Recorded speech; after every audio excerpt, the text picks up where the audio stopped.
Birds of a feather flock together.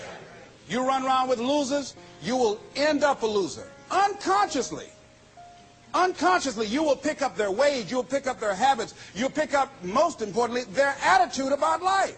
If you're around cynical, negative people all the time, you will become cynical and negative.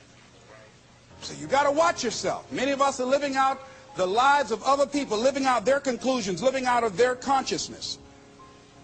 The other thing is that you begin to looking at your life and looking at what it is that you want to achieve. Another crucial thing that you must do is align yourself with powerful people.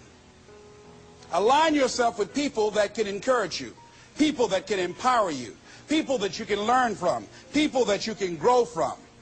That's very important. See, if you have people around you that can contribute to your growth.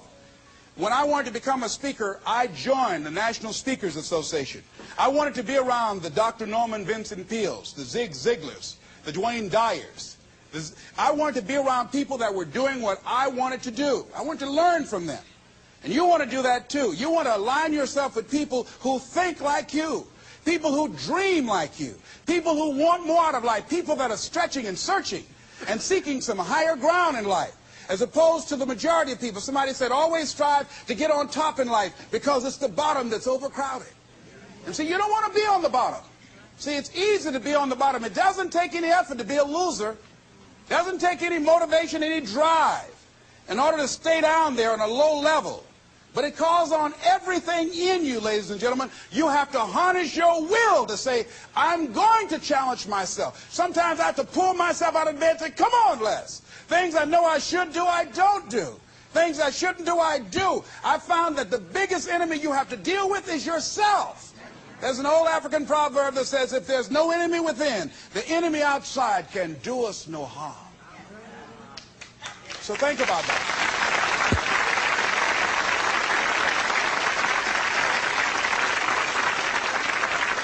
So as you begin to look toward making this your decade, as you begin to look toward making your life different, as you begin to look at yourself, you've got to redefine yourself.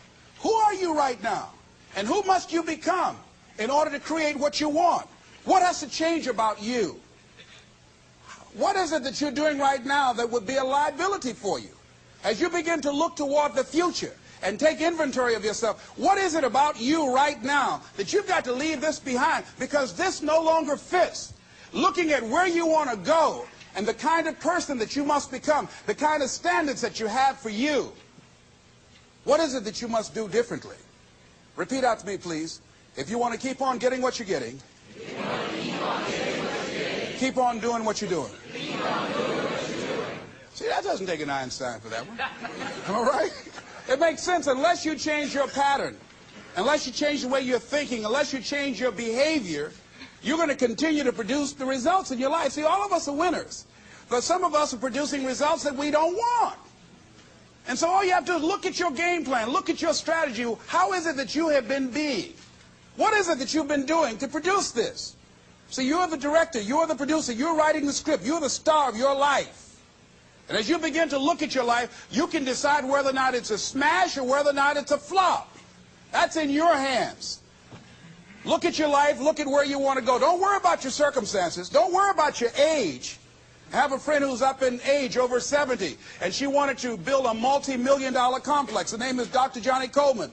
Lenders and bankers say, you can't do that, you're too old. She ignored them. That building now stands, ladies and gentlemen, a multi-million-dollar structure. But there are a lot of people who would have listened to that. There are a lot of people that would not have even gotten to that point. They would have talked themselves out of even going down to the bank to ask for it, because they've already said no to themselves. See, it's time now. If you want to make this your decade, you've got to start saying yes to your life.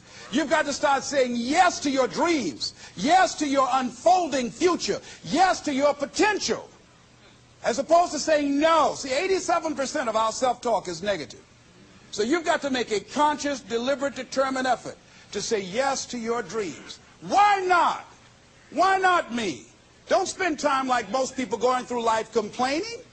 Don't try and get on talk shows and tell everybody how life has done you wrong.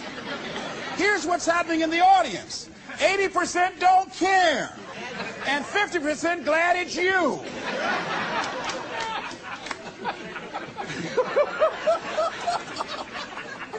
All right?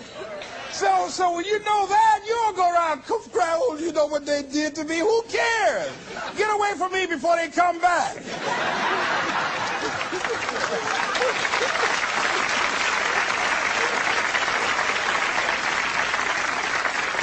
I had a friend of mine that said something that's very important. He said, hey, it doesn't matter what happens to you. The only thing matters, what are you going to do about it? That's all that matters. Okay, life knocked you down. What are you going to do about it? How long are you going to sit there and say, you know what they did to me? How long? Who wants to hear that racket? Use that energy to get up from there and move on and get on with your life. You got to learn to let the past go so you can grow. Many people never act on their dreams because they allow their past experiences to determine what their possibilities are. Whatever you've done in the past, that's not a reflection of your possibilities. That's just a reflection of your consciousness. That's just a reflection of your development and your growth. The future is unfolding for you right now. The future is unlimited for you right now. No one knows where you can go. No one knows what you're capable of or what's possible for you. You don't even know that. I had no idea, ladies and gentlemen.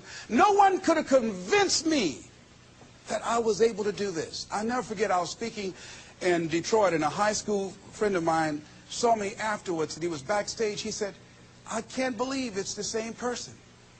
And I thought for a moment, and I said, it's not. The person you know, he's gone. He doesn't live here anymore.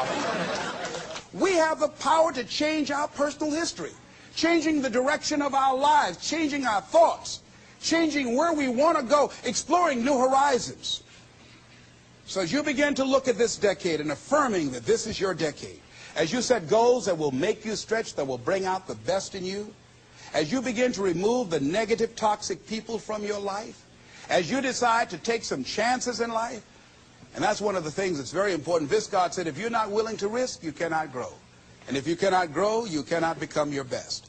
And if you cannot become your best, you cannot be happy. And if you can't be happy, then what else is there? I'll never forget when I reached my first major goal of buying my mother that home. I'll never forget what it was like. And you're going to have this experience when you reach some major goal. When I drove up to the house and I got out and I gave Mama the key. And I said, Mama, this is for you. I'll never forget the look on her face. She said, oh my God. No one could have convinced me when I adopted y'all that this would happen.